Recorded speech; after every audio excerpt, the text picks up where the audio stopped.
we know where our borders lie, but they don't agree nor accept it.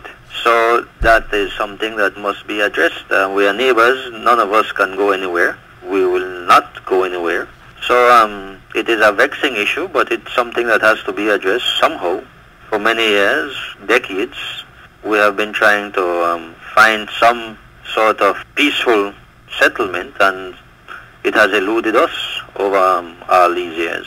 So this is just another effort at finding a settlement that will be final and definitive. What does Belize stand to lose if the ruling goes against us? Well, I wouldn't think of it in that light. I think what does Belize have to gain by winning? I can't see that that winning further certainty is something that we should shy away from. I can't see that. I think most Belizeans will agree that the case is solid in our favor. I don't think that there's any doubt about it.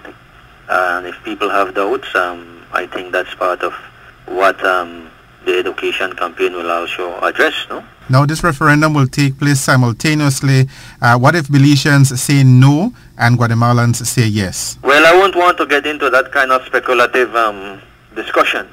This thing is a long way ahead of us, and I won't want to start speculating at this time. Has the wording on the ballot paper been agreed? Well, that you will find it in the special agreement that was signed back in December 2008, I think it was.